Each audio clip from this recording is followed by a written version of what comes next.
Hello, and welcome to the Chasing Poker Greatness YouTube channel. Today's episode of Tactical Tuesday is the second in the Strategy Combine series where Coach Brad and myself break down hands from the notes that have the highest impact on your overall win rate. I'll tell you more about the Strategy Combine during the break, but first, this week's episode of Tactical Tuesday. Welcome to today's episode of Tactical Tuesday. We have a bluff catch themed in-position pre-flop raiser 2-bet pot episode coming your way. John, how you doing, sir? Doing good. Pretty excited to look at the creative ways these guys decided to play their bluff catchers. And by these guys, I mean the wolves who submitted these hand histories for Tactical Tuesday. Are you ever not excited? You're excited every week. Has there been a week of Tactical Tuesday in history where you've not been excited? This episode is good. I think when people hear bluff catchers, they're automatically going to think about the decision of whether to call or fold. But yeah, I'll show you some different options here. And I guess the Bean episode, that's the one that you probably were not excited about. Okay, yeah. That's actually number one on the list of episodes I'm not excited for. I wasn't excited for. Coincidentally, that was the one I was most excited for as a stream. So, all right, let's dive into the action. So, our beloved hero opens from the cutoff to $25, playing 1K and L, 100 big blinds effective. We have the 10-8 of diamonds. Flop is 10-9-6. So we flop top pair with a gutter. There are two clubs on the board. Our opponent leads 70% into us. That's interesting on a 10-high board. Not really expected and not really a size that you see in Solverland. So I guess this is the first important data point here of facing this more like 75%, 80% size.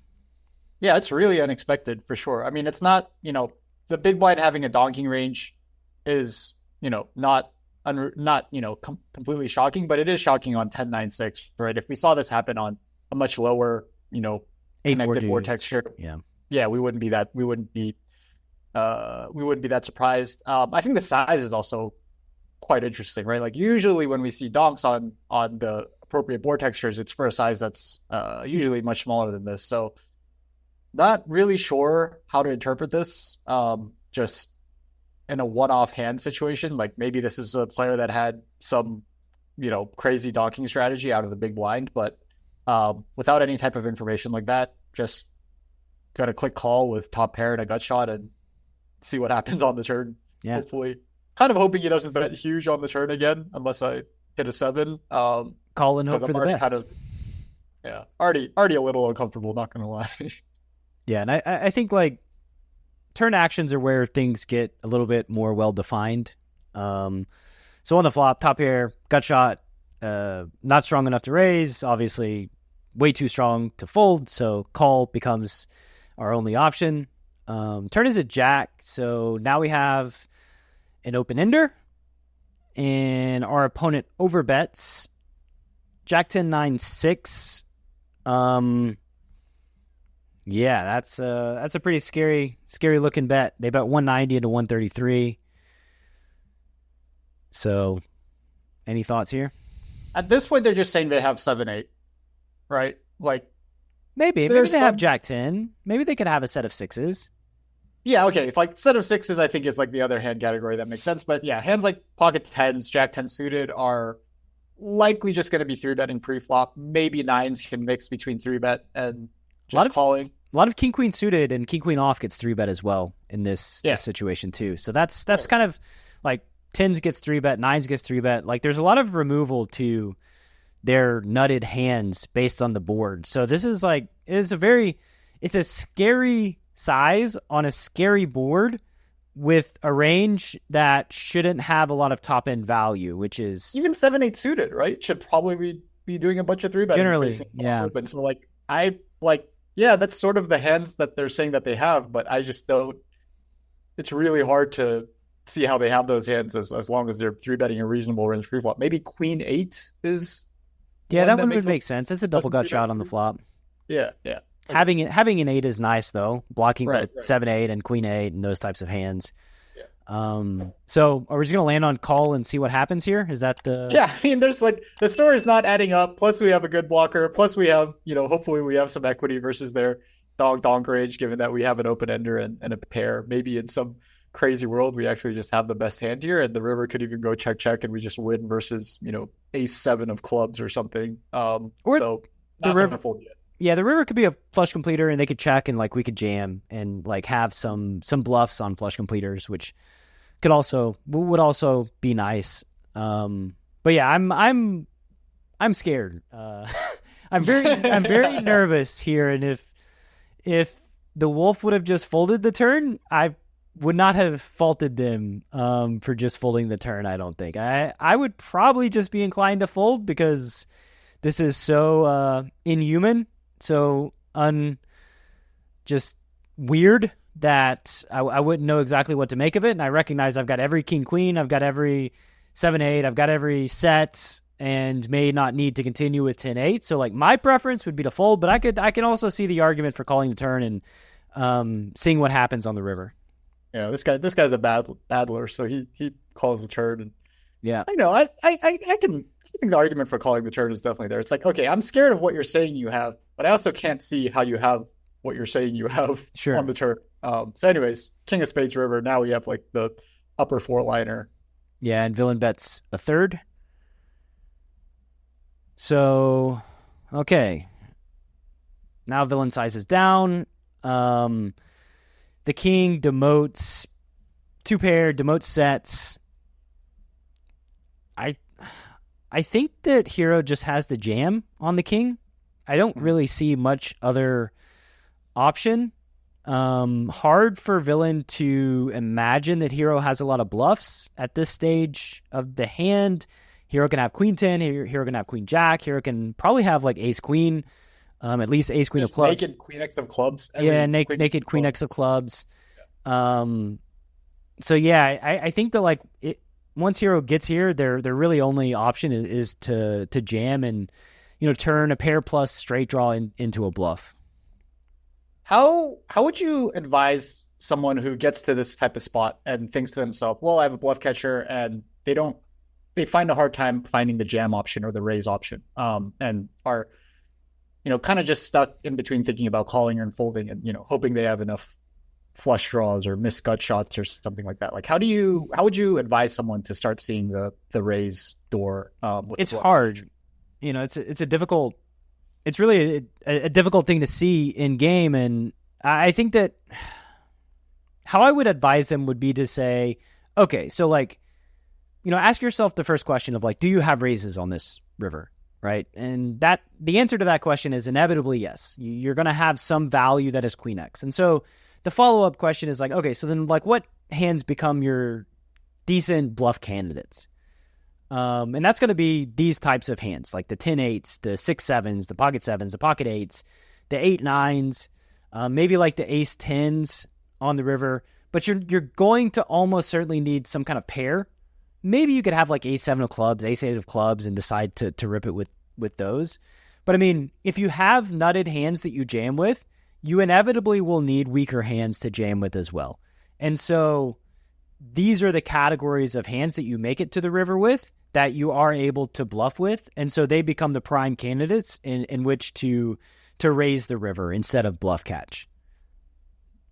Well, yeah, no, I think that's a great way to put it. And I think that's, that's going to be the theme of this bluff catching episode, is being able to think a little bit more creatively and a little bit more outside the box with your bluff catchers instead of falling into the trap of thinking that you only have the two options of calling and folding. I'm also an optimistic human, and I don't think we can bluff catch here with a pair of 10s. Like I'm exceptionally optimistic when it comes to bluff catching.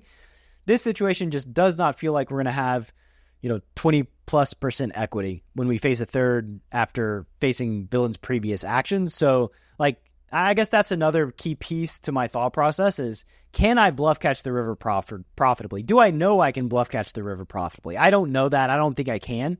And so like after I eliminate calling, the next step is like, okay, so now I need to think about potentially bluffing or potentially folding. And it's really easy to miss the bluffing door and it's really easy to only see the call fold, which is what you were alluding to earlier. Yeah. So our wolf does also see the raised door and takes advantage of it. And it got through. Yeah, what do we... How curious are you to see what... Ooh. Yeah, they flopped a straight. So going back to my turn, folding the turn, I think I was really scared, and I guess scared for the right reasons on the turn, because they did flop a straight. Ideally here, I think wolf should fold the turn. But second best thing is to make some, lemons out of lemonade and just get a nice 4 straight river that we can take advantage of.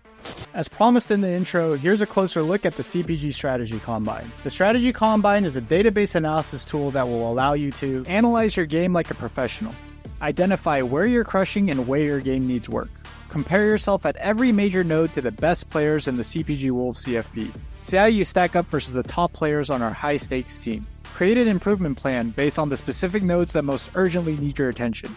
Focus your time and energy on the spots that matter the most. Go to chasingpokergreatness.com/CPG Strategy Combine to read testimonials from the beta group, as well as register yourself for the next Combine. I hope to see you there. Now, back to Tactical Tuesday. Hand number 2, you want to break down the action? Yep. So in position, 2-bet pots again. We're on the button with Queen 10 offsuit. Easy open on the button. Face a defend from the big blind and get the Queen 8-6 rainbow flop. Another example of us flopping kind of top pair weak kicker-ish or top pair medium kicker. Big blind takes a more normal start to the hand this time and decides to start out with a check. We check back. Think you can make an argument for starting out with flop c-bet, but don't think check back is a big mistake by any means. Or yeah, you can mistake. You can go either way. My preference is probably betting a third, but again, can't really fault them for checking back here. Mm-hmm. So turn 7 of diamond, 7 of spades. Yeah, Queen 6, 7, 8, with the 7, 8 of spades, 55 in the pot. What does our opponent do? They overbet 67 into 55. Any thoughts here? It's us with the 125. Okay, so we have the Queen of Diamonds, 10 of spades. Like Brad said, there's 2 spades on the board now. We turn a gut shot to go along with our top pair. Not thinking too much about the spot again and just hitting the call button. Think we just have too much equity to fold, even facing a bet that is this large. Our hand is a little bit disguised in the sense that we, check back what could have just been a value bet on the flop. So we probably have a hand that's stronger than the range that our opponent perceives us to have. And in the event that we are behind, we still have some nutted equity in the form of hitting a 9 on the river. Yeah, I mean, you certainly must call the turn. You can't check back top pair weak kicker on the flop and then fold a turn overbet. Otherwise, you are just folding at a clip that is unimaginable. But I am a little bit scared on the 3 straight. Like I'm already starting to be like a little bit tentative here when I call the turn overbet. And considering, how I want to play rivers and like what bluffs villain might have, I think having the 10 of spades removes some of their potential, like, the more obvious bluffs, I guess. Ace 10 suited, just 3 bets pre. Jack 10 suited, 3 bets pre. 9 10 suited, probably 3 bets pre. So maybe having the 10 of spades is almost irrelevant. I guess you block like 10 5 of spades, 10 4 of spades, but that's pretty narrow of a range to block with your 10 of spades. So actually, at first blush, I thought the 10 of spades was relevant, but it seems to be not super relevant as I really think about what the range looks like. So we call. The 10 of spades would be relevant in the sense that we block straights, which is a category of hands that we certainly would like to block. River is the ace of spades, and as I kind of just mentioned, inadvertently broke down how having the blocker was not super relevant. I think now on the river flush completer, so the final board is Queen 6 7 8 ace, with the ace 8 7 of spades.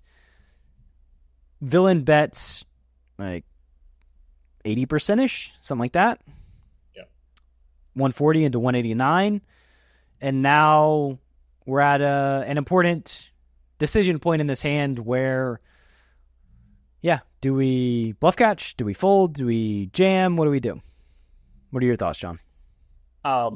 Same story as last hand. I like jamming in the spot versus this size, especially when we have a hand or a card like the 10 of spades. Like you said, I think it's the suit might be a little bit irrelevant because we expect most of the 10x of spades to, or the suited 10x's to do a lot of 3-betting pre-flop.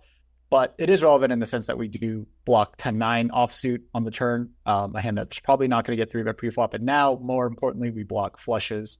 And I think it's very credible that we will have lots of flushes in our range, right? We check back the flop and then call the big bet on the turn. Like, so many of our spade hands are gonna take that line. I think it's hard to imagine very many spade hands that check back the flop and then ever fold the turn. So any of our backdoor flush draws that check back the flop should all be getting to this river, any of our spade backdoor flush draws that check back the flop should be getting to this river and making flushes. So don't think we're hurting for any value in our range or having enough value in our range. And then, like you said, like in the first hand, I don't know if we can profitably bluff catch on a overcard flush completer with, mid pair after facing overbet on the turn. So calling, like you said, you're kind of scared on the turn. Calling feels a little bit dicey. And that pretty much only leaves fold and jam on the table. And I think our 10 of spades is a good enough reason to go for the jam here.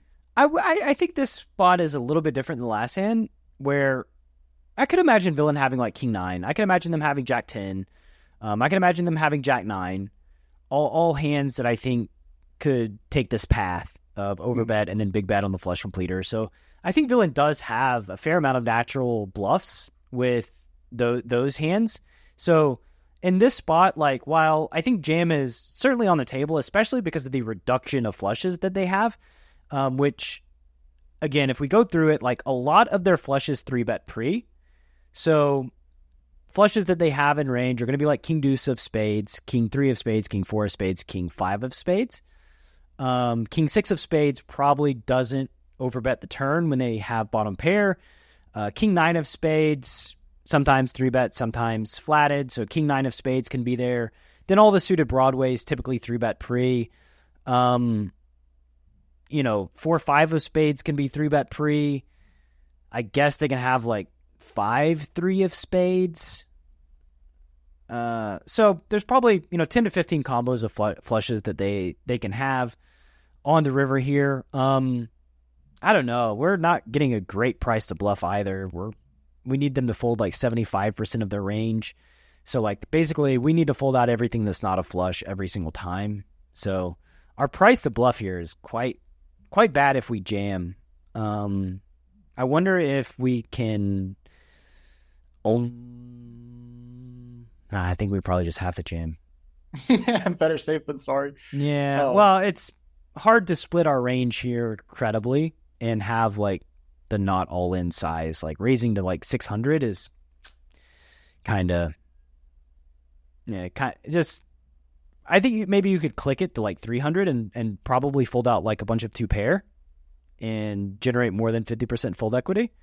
That seems to be like a potential option, like raising kind of small on the river. But I think you could bluff catch here too, and it wouldn't be the craziest thing to bluff catch with the queen 10, blocking 9-10, and with them having a bunch of potential straight draws. Yeah. Okay. So for you, the difference between hand number 1 and hand number 2 is that in this spot, they're just very obvious natural bluffs that you can see villain having, and that makes it so that bluff catching by just click and call instead of jamming is significantly more viable here than it is in the first hand, where when he goes donk, overbet, donk turn, like it's really hard to find. On that run out too, like on that board, it was just very difficult to find any kind of natural bluffs. Like if they have king 5 of spades, they probably have king 5 of diamonds, right? If they have jack 5 of spades, they got jack 5 of diamonds. And if they have jack 5 of diamonds and they decide to overbet the turn, which isn't like the craziest thing, it actually makes a lot of sense, then you could just imagine villain winding up with too many busted straight draws here and too many bluffs. So I'm actually going to go the other way on this river. I would just call the river. I don't think I would jam. I think jamming is too risky for me. Yeah, I still like jamming. You know me. I'm sometimes I do. Sometimes I don't know if I do or not. It depends on the month that we're discussing how you think about things. Because sometimes you go call heavy, sometimes you go jam heavy, and who knows? It's like seasonal, like pumpkin spice latte. One thing that I'm like pretty excited about reading into in this hand and the last hand is a size down on the river, right? Like both hands, they overbet the turn and then size down on the river to a not overbet size. And like that's like enough fuel for my, hey, let's just try to fold out close to their entire range that takes this line fire and try to go for it. Yeah, that's a good point. If they're splitting sizes, then jamming goes significantly up in value. Yeah. So I would hope that they're splitting sizes here and don't have the discipline necessary to small bet or size down after making a flush or some super strong hand. Sure. So I'm with the wolf here. All right. So wolf sticks it in.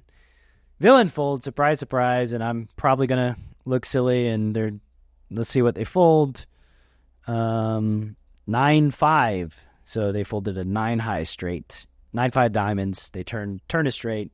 Bluff catch would have gone poorly for me, and I think that's why you pick these hands, just to make. Yeah, the hands might have been curated. I do my best to. Yeah, not be influenced by the hand selection that's likely coming my way by you. I probably just call the river and lose to a straight. If villain's not splitting their sizes, splitting their range by size, then I think jamming becomes much worse. If they are, jamming becomes much better, and that's really how everything hinges here. Yeah. I agree. If you enjoy these hand breakdowns, like, comment, subscribe, all the things. That's all I got for this week's episode of Tactical Tuesday. Well, see you next week. See you next week.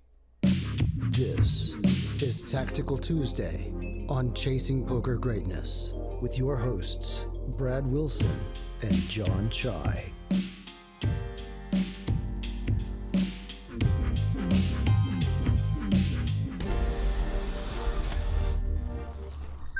Coach Brad approved. Are you a lone wolf searching for the ultimate pack? The CPG Wolf program is a close-knit brotherhood hell-bent on one thing only: chasing poker greatness. Powered by bleeding-edge wolf strats and led by Coach Brad and his lieutenants, CPG Wolves are systematically prepared for almost any spot they'll encounter on the green felt. If you want to plug into an elite team and have a step-by-step game plan to realize your full poker potential, you can apply at cpgwolves.com. Space is limited, and the pack is only as strong as its weakest member. So only the hungriest, grittiest, and most driven will be accepted into the program. Applications are open at cpgwolves.com.